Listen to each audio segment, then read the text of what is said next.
জনাব বয়োজ্যেষ্ঠ কংগ্রেস নেতা বুরহানুদ্দিন মোল্লা সাহেব, আপনাদের সমাপ্তিয় নেতা জেলা কংগ্রেসের সভাপতি প্রাক্তন বিধায়ক আমাদের সম্মানিত ডক্টর মতিউর রহমান মন্ডল সাহেব, এখানে উপস্থিত থাকা সম্মানের শেখ হাবিব প্রফেসর আফতাব সাহেব, সম্মানীয় সিদ্দিক সাহেব, আমার সাথে আসা হুজাইর ব্লক কংগ্রেসের সভাপতি ইদুর রহমান সাহেব, হুজাইর জেলা জনগণ ঘোষের কংগ্রেসের সভাপতি শাহাবুদ্দিন সাহেব, মানকাছড়া জেলা কংগ্রেসের সাধারণ সম্পাদক রফিকুল ইসলাম সাহেবকে প্রমুখ করিয়া জেলা কংগ্রেসের সকল ব্লক কংগ্রেসের বিশ্ববিদ্যালয় সকল মন্ডল কংগ্রেসের সভাপতি, গাঁও পঞ্চায়েতের প্রাক্তন সভাপতি, সম্মানীয় মুরব্বী সকল, উলামা সকল, যুবক বন্ধুগণ, মা বোনেরা, আমি আপনাদেরকে প্রথমে ধন্যবাদ জানাচ্ছি। রাত্রে 11টা হওয়ার পর আপনার সবাই ধৈর্য ধরে আমাদের কথা শোনার জন্য অপেক্ষা করছেন।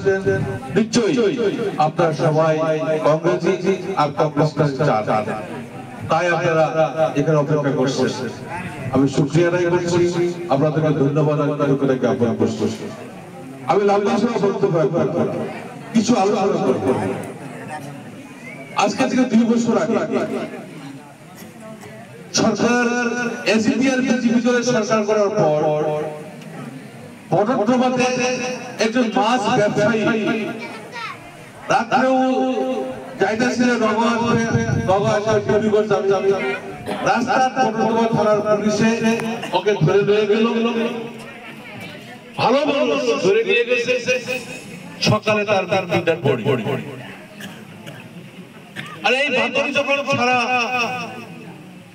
এলাকায় প্রকাশ পাইল, তখন সবাই সারা রায় যাইছে থানা জ্বালায়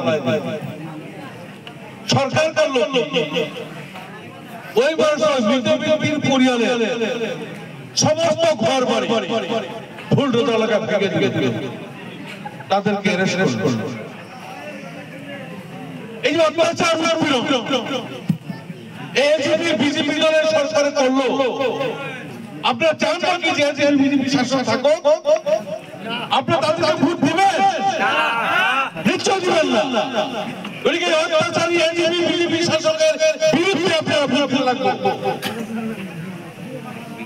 গৌরবপুরীতে হাজার হাজার সংখ্যালঘু মুসলমান যারা নদী ভঙ্গ মানুষ, নদী ঘর ঘর ভেঙে নেওয়ার পর তারা গৃহহারা, বস্ত্রহারা, অন্নহারা হয়ে ওই সরকারি মাটি দখল করে তারা ওখানে বসবাস করা আরম্ভ করেছিল। ওখানে খেতিবাড়ি করে তারা উৎপাদন করে নিজের জীবন নির্বাহ করেছিল।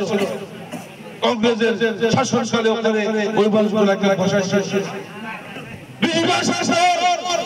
কোন জানান দেওয়া নাই, বিনা জানাতে রাত্রে হাজার হাজার মানুষের ঘর ফুলডোজ এলাকা ভেঙে দিল, সব ধ্বংস করে দিল। একজন মানুষ ধরে এসে প্রতিবাদ করার জন্য তাকে গুলি করে হত্যা করা হলো। আরে হত্যা করা গুলি হত্যা করে এই ডেড বডির উপরে তারা ডাক্তার ইগনোর করছিলেন। আপনারা নিশ্চয় দেখছেন না? যারা সোশ্যাল মিডিয়া চান তারা নিশ্চয় দেখছেন। যারা করছে এই অত্যাচারী শাসনকে বিদায় দেওয়া লাগবে কেন? এই অত্যাচারী শাসনকে বিদায় দেওয়া লাগবে। একটা ফুট এসবির খাতির ছবি দিতে হবে না। আজকে তারা যেরকম করে আপনার অন্যায় অত্যাচার উৎপীড়ন আপনার শোষিত করতেছে, লাঞ্ছিত করতেছে, বিভিন্ন ভাবে আপনার লাঞ্ছিত শোষণ করার পর এই শোষণকারী সরকার কারো সময় থাকার আমরা পক্ষপাতী না। এই শোষণকারী সরকারকে এখান থেকে বিতাড়িত করবার হলে, আসামের মুখ্যমন্ত্রীকে এখান থেকে বিতাড়িত করবার হলে প্রথমে আমরা এই দলকে এখান থেকে দূরে দূরে পাঠাতে হবে। তারপর দিসপুর থেকে বিজেপি শাসন চলে যাবে, দিল্লি থেকে বিজেপি শাসন চলে যাবে। ওদিকে আমি অনুরোধ করবো আপনাদের ভুলে একটা ভোট হাতে দিবেন না। যারা সমর্থন করেন যে আমাদের অত্যাচার করো, অন্যায় করো, আমাদেরকে শোষণ করো, আমাদের ঘর বাড়ি ভেঙে দে, আমাদের মানুষকে অন্যায় ভাবে শাসানি করো, তারা তো দিবে। আর যারা চান যে আমরা এই আমরা চাই না অন্যায় অত্যাচার বন্ধ হইতে লাগে, তাহলে অন্যায় অত্যাচার বন্ধ করার জন্য হাতের ছবি রকিবুল হোসেন সাহেবকে ভোট দিতে হবে। আজকে আপনারা 15 বছর এখানে বড় অভিযান সাহেবকে আপনারা সাংসদ বানিয়েছিলেন। যখন হিমন্ত বিশ্ব শর্মা সরকার বলল কোরবানি দেওয়া বন্ধ করবে, গরু কোরবানি দেওয়া যাবে না, বদলি আজমল শাহ সমর্থন করে দিল। করলো না নাই? করছে না নাই? কথা বলবেন, সাহসের সহিত কথা বলবেন, দুর্বল হবেন না। মুসলমান কোন সময় দুর্বল না। যে মুসলমানের রক্তের বিনিময়ে, জেলের বিনিময়ে ভারতবর্ষ শাসন হয়েছে, ভারতবর্ষ স্বাধীন হয়েছে, সেই মুসলমান কোনদিন ভয় করতে হয় না। আমাদের পরিচয় কি? আমি প্রথম মুসলমান, আমরা প্রথম মুসলমান, তারপর আমরা ভারতের নাগরিক, তারপর আমরা আসামের বাসিন্দা। দেখে আমাদের নাগরিক রাষ্ট্রের জন্য কেউ ষড়যন্ত্র করবো, আমরা বড় বড় থাকবো, সেই আমরা মুসলমান নয়। আমরা প্রত্যুত্তর দিব, আমরা ওদের প্রত্যুত্তর দিবে। আজকে বদরুদ্দিন আজমল সাহেব ওদিন কিছুদিন আগে বললো হিন্দু সুন্দরী মেয়ে দেখলে মুসলমানের রক্ত গরম হয়ে যায়। তারা বিজেপিকে একটা অর্থ দিয়ে দিল না নাই? হিন্দু সুন্দরী মেয়ে দেখলে মুসলমানের ছেলেদের রক্ত গরম হয়ে যায়। এই কথাটা বদরুদ্দিন আজমল সাহেবের মুখে বলার পর তারা এই অর্থটা পাইল না আমাদের বিরুদ্ধে। অর্থের হাতে বিজেপির হাতে অর্থটা দিল না নাই? বিভিন্ন সময় রাজ্যসভা নির্বাচন বিজেপিকে ভোট দিল। গতিকে বিজেপি এই নিয়ে আমরা তাড়াইতে লাগলাম, তার জন্য সবাই প্রবত হইতে লাগলো। আজকে বদরুদ্দিন আজমল সাহেব সাংসদ থাকার পর গোয়ালপাড়া হসপিটালে বেগম 9 মাসের গর্ভবতী একজন মেয়ে মহিলা বিদেশি নোটিশ করছে, কুকরাঝার ডিস্ট্রিক্টে আসলো, আসার পরে ওকে অ্যারেস্ট করে দুটা বাচ্চা, একটা 2 বছরের মেয়ে আর একটা 5 বছরের মেয়ে সাথে ছিল। ওই তার কোলে থেকে দুটা মেয়ে কেড়ে নিয়ে তাকে ডিটেনশন ক্যাম্পে পাঠায় দিল কুকরাঝার। পরবর্তী যখন পেপারে পাইলাম যে 9 মাসের গর্ভবতী রশ্মিনাকে এরকম ভাবে অন্যায় ভাবে তারা ডিটেনশন ক্যাম্পে নিয়ে ভর্তি করা হয়েছে। রশ্মিনা বললো যে আমি আমার সন্তান প্রবেশ হবে, যদি আমাকে ছেলে আমার সন্তান প্রবেশ করতে লাগে তাহলে আমার বড় শ্রেষ্ঠ, যদি কেউ আসে আমাকে উদ্ধার করো। ওই আহ্বান আমরা পেপারে করে পাওয়ার পর রকিবুল হোসেন সাহেব আমাকে পাঠালো। আমি বাজারে আশা ডিটেনশন ক্যাম্পে সারা তথ্য নিয়ে আমরা দেওয়ার পর গুয়াহাটি চলে এলেন জ্যেষ্ঠ অভিভাবক বিনয় দত্তকে রকিবুল হোসেন সাহেব উকিল দিয়ে লাখ লাখ টাকা দেওয়ার পর উনি জামিনে বেরিয়ে দিয়েছেন। যেদিন জামিন হয়েছে সেদিন কুকরাঝার হাসপাতালে তার সন্তান প্রবেশ হয়েছে। ওদিন আজমল সাহেব ছিলেন, উনার সমষ্টি, উনার লোকসভা সমষ্টি, উনি সাংসদ হওয়ার পর উনার সমষ্টিতে 9 মাসের গর্ভবতী মেয়েকে ডিটেনশন ক্যাম্পে এই সরকার নিয়ে দিয়েছে, আর উনি কোনো প্রতিবাদ করেন না। উনি একজন কাপুরুষ, একজন কাপুরুষকে আপনারা সংসদ বানিয়েছিলেন। উনার মারতে লাগে ব্যবসায়ী স্বার্থ, উনার ব্যবসা প্রতিষ্ঠিত করার জন্য উনি এখানে আসে, গুজরাট থেকে আসে দুবলি রাজনীতি করে গেল। ব্যবসাটা ওদিকে ওনার ব্যবসা বন্ধ করতে লাগলো, সংখ্যালঘু মানুষকে বেচাকেনা করা বন্ধ করতে লাগলো। এই যে বলে সংখ্যালঘু মানুষকে বেচাকেনা করতেছে, এই বেচাকেনা করা বন্ধ করতে লাগলো। এই সরকারে ৪৭ লাখ মহিলা, ৪৭ লাখ আমাদের সংখ্যালঘু মা বোনের নাম এনআরসি থেকে বাদ দেওয়া সেদিন কিন্তু বদল সাহেবের মুখে কোনো ধরনের বার্তা নেই, কথা নেই।